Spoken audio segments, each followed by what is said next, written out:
नाम अमन शर्मा, मैं आप सबका स्वागत करता हूं अपने चैनल पर। तो फ्रेंड्स, आज हम डिस्कस करेंगे इस हफ्ते के करंट अफेयर को। तो हमारे पास जो पहला टॉपिक है वो है आईबीसी। इस बार हम जो डिस्कस करेंगे इस हफ्ते की जो फेमस जो एब्रिविएशन है हम उसको डिस्कस करेंगे। तो हमारे पास जो पहला एब्रिविएशन है वो आईबीसी है। तो फ्रेंड, इसका मतलब है Indian bankruptcy and insolvency code. तो आप सबको जैसे पता होगा कि इस हफ्ते सुप्रीम कोर्ट ने ये नया कानून बनाया है कि जो पर्सनल लाइबल जो गारंटर है वो पूरी तरह से लाइबल होंगे जो कॉर्पोरेट डेट्स के ऊपर। तो आप सबको पता है कि इससे पहले जब भी जो बड़े कॉर्पोरेट्स होते थे वो लोन ले लेते थे किसी प्रकार का, बैंक से फ्रॉड कर लेते थे और जो गारंटर होते थे वो पूरी तरह से बाहर निकल जाते थे। लेकिन इस बार जो गवर्नमेंट ऑफ इंडिया जो सुप्रीम कोर्ट है, इन्होंने इसके ऊपर एक कानून बनाया है कि जिसके तहत अगर जो पर्सनल जो गारंटर है वो पूरी तरह से लाइबल होंगे, उतने ही लाइबल होंगे जितना कि वो जो कॉर्पोरेट डेटर होगा। ठीक है, तो ये हमारा आईबीसी का बारे में यहाँ पर हमने बात की है। दूसरा हमारे पास यहाँ पे आता है सीटा। तो यह सीटा क्या है? SITA। बेटा यहाँ पर जो हमारे पास सीटा है इसका मतलब है ये जो एक स्विट्जरलैंड की टेलीकम्युनिकेशन कंपनी है जिसका नाम है society of international telecommunication and aeronautics. तो जो ये सीटा है इसका इन दिनों हाल ही में काफी फेमस नाम आया है, काफी ये चर्चा में है। इसका कारण ये है कि जैसे कि आपको पता होगा कि एयर इंडिया ने अपना ये माना है कि इस हफ्ते उनका जो डाटा है वो ब्रीच हो गया है।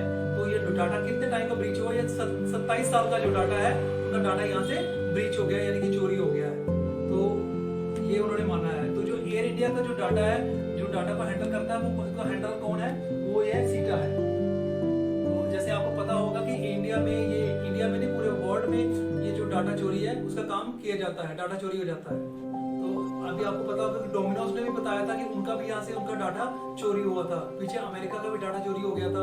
तो अमेरिकन कंपनीज को तो वो जो वाटर सप्लाई के लिए उसको रैंसम भी देना पड़ा था। ठीक है, तो तीसरा इसके बाद जो हमारे पास अगला जो टॉपिक आता है वो हमारे पास आता है BTR। तो BTR का मतलब यह है कि बोडोलैंड टेरिटोरियल रीजन। जो असम गवर्नमेंट ने एक नया जो एक कमेटी एस्टेब्लिश की है जो बोडोलैंड टेरिटोरियल रीजन है उसको डेवलपमेंट करने के लिए। तो ये बीजेपी का वहां पर जैसे जीत कर गई है तो उन्होंने अपने वहां पर जो वहां के बोडोलैंड है उनको फेवर में लेने के लिए इसके ऊपर ये काम किया है। इसके ऊपर जो डेवलपमेंट होगी जो बोडो रीजन के लोग हैं उनकी डेवलपमेंट के लिए, तो ये फेमस रहा था। उसके बाद अगला है हमारे पास INS। आपने काफी नाम सुना होगा INS का। तो फ्रेंड्स, INS का पूरा जो फॉर्म है वो इंडियन नेवल शिप है। तो आपने देखा होगा कि लास्ट वीक जो तौते साइक्लोन आया था, तौते साइक्लोन की वजह से हमारे जो वेस्टर्न एरिया था, वेस्टर्न घाट थे, उसके ऊपर काफी नुकसान हुआ था। केरला से शुरू होते हुए कर्नाटका, महाराष्ट्र, बॉम्बे को टच करते हुए गुजरात तक चला गया था। तो वहां पर जो सी एरिया था उसमें जो काम किया था वो हमारी इंडियन जो नेवल सर्विस थी उन्होंने काम किया था उन लोगों को बचाने के लिए। तो इसलिए इसका नाम भी इस हफ्ते फेमस में था। उसके बाद हमारे आगे पास आ जाता है DAP। तो फ्रेंड्स, जो DAP है इसका मतलब इसका नाम है डाई अमोनियम फॉस्फेट। जो एक खाद होती है जो कि किसान जो यूज करते हैं अपनी खरीफ की सीजन के लिए, फसलों के लिए। तो भारत सरकार इसके ऊपर सब्सिडी देती है। हालांकि इसका पिछला जो रेट रिवाइज हो गए हैं, ये महंगी हो गई है पिछले साल के मुकाबले। अब इसका रेट 2400 रुपया हो गया, जिसमें से जो फार्मर है वो 1200 रुपया देगा, जबकि भारत सरकार जिसका 1200 रुपया पे करेगी। लास्ट ईयर जो फार्मर था तभी 1200 देता था, लेकिन भारत सरकार उस समय 500 रुपया सब्सिडी देती थी। लेकिन भारत सरकार ने इस बार भी अपनी जो सब्सिडी है फार्मर को 1200 रुपये पे करना पड़ेगा। लेकिन इस बार जो सरकार है उसने सब्सिडी को खुद के ऊपर ये सारा बोझ ले लिया है ताकि उनके जो किसान है, जो फार्मर है, उनको नुकसान ना हो। और जो खरीफ सीजन की जो क्रॉप्स हैं उसके लिए जो सब्सिडी है वो भारत सरकार देगी, जिसकी जो सब्सिडी के अमाउंट है वो लगभग 14,000 करोड़ रुपीस है। 14,000 करोड़ भारत सरकार इसका बेयर करेगी। तो उसके बाद जो फ्रेंड्स इसके बाद आ जाता है नेटो। तो नेटो के बारे में आप सबको पता है कि नेटो क्या है?